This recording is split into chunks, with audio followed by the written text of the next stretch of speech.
Yo, what's up, guys? So this camera setup seems to really nice compared to the usual mode. But anyway, let's get started. So there's a concept that I've written last year ago, which I think seems to become really interesting. You know what it is?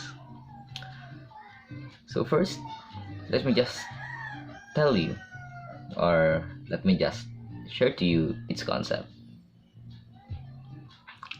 So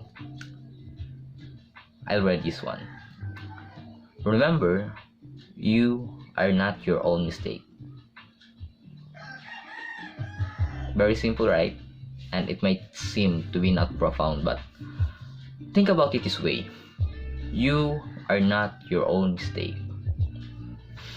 Most of the time, we think that whenever we made mistake, we are that mistake. Like for example, on the test, when you score the lowest in your class, you commonly associate it with you becoming a failure, right? Or for example, you causing a lot of trouble in your company or in your group of friends. And that group of friends scrutinize you and even blame you for that failure. Do you think in that scenario you would associate yourself with something that is normal, with something that is a winner? Of course not. Because in that situation, you associate yourself with someone who causes a problem, who is a failure. However, in this passage, it says that you are not a failure.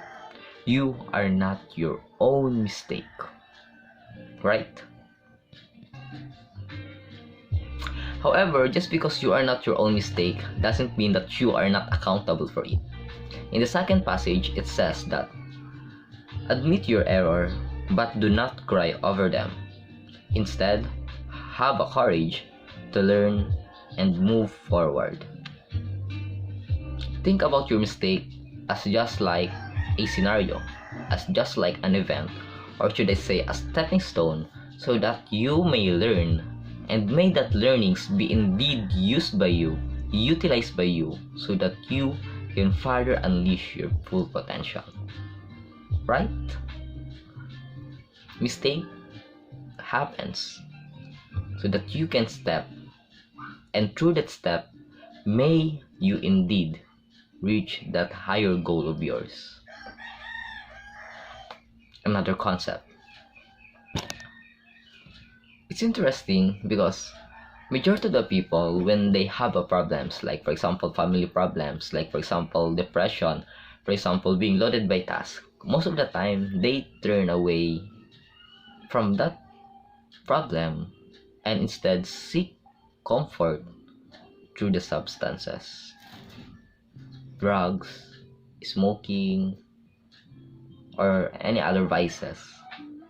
However, through running away from problem, you actually do not defeat it.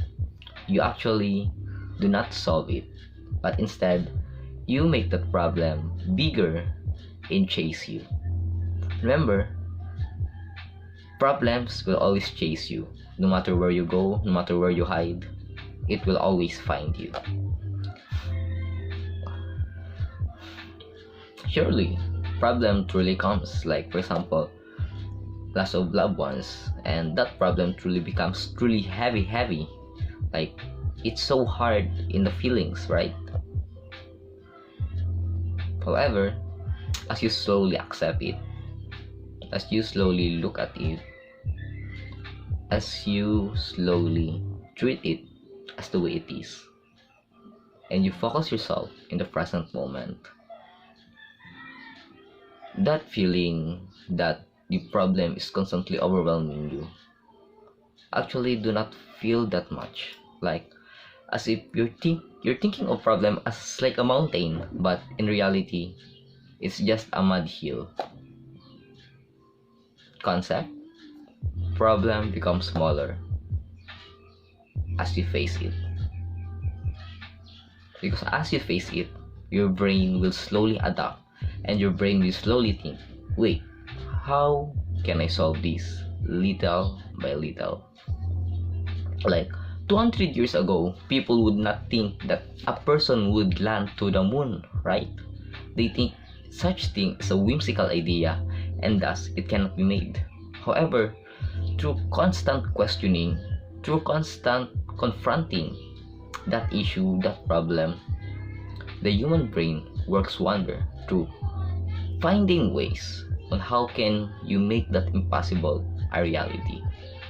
In similar sense, those big problems that you thought is big, once you start to face it, you start to hold accountable, slowly but slowly, your brain will start to think of ways. How can you solve it? Surely, I'm still inexperienced in life since I myself is just a 17 years old.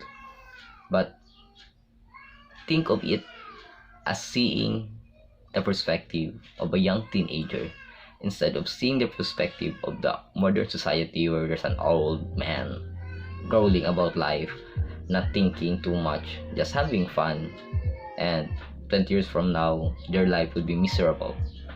And so think of it in the perspective of you being a young man who is full, driven, ambitious, and optimistic. And optimism truly is just the ingredient of living a happy life. That no matter what you do, your life, your decisions will not make you feel any regret. Because whatever you do, you're grateful, you're happy, and you fulfill your purpose. And for the last part, bro, I want to share with you an interesting concept. Like, few years ago, I read this quote from,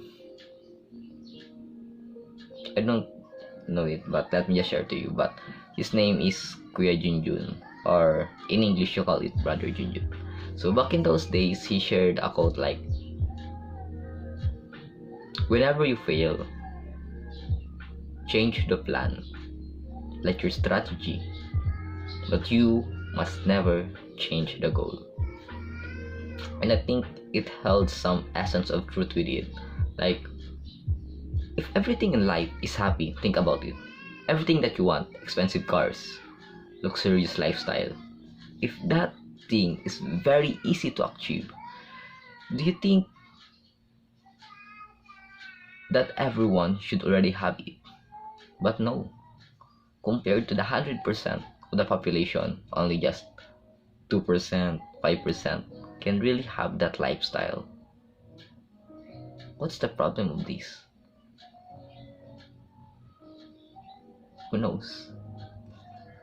There's a lot of speculations online like Red Pill, The Matrix, self-improvement. But at the end, only you can define what success truly is. It all comes down to what your purpose. What are you willing to work for your life for free? That even when you're not paid, you will still be happy to do it. Like for example, the current Kenneth, the current me. Things that makes me happy is like this. Having my crappy cell phone. Actually, my cell phone really is not the high-end one. It's just second-hand, and the beauty of its camera, I'm already grateful for it. Not wishing to upgrade because I know being in present moment and living this life is what truly matters. For me, my purpose currently is to share with you my wisdom, to share with you my perspective, so that you may, the future generation, may have my insights, and may that insights be applicable to your life, so that you may create better decisions. So let me read to you the last third concept. It's written here that do not let your mistake deter you from creating another plan to achieve your goal. Remember Thomas Edison, who failed 10,000 times before succeeding. It's really interesting concept about Thomas Edison. Like, When Thomas Edison failed 9,999 times. Of course, that would be exaggeration, but let's think that Thomas Edison truly did fail like more than 10,000 times. During his 100th failure, what do you think is his family or his relatives thinks? Of course, if you really want to do something, you're ambitious, the first one to pull you down is those people around you. That's what's happening. And those who will support you are actually the ones who are not part of your life. Those acquaintances, that's strangers. During the part, they play a crucial role for it. Even I myself, I do not know who will play a crucial role in achieving my success in the future. But I am certain, because I have a goal, and I will keep striving it no matter what happens. And in life, that's what matters. As long as you work to your purpose, constantly improving, so that you may provide better value to the community, to the society. No matter what happens, you'll be grateful, you'll be happy to do it, to make a positive impact to the world. So even if you fail achieving the success, as long as you work towards your purpose, then what really matters? Success by the end is just like a tiny little chocolate treats that you can have.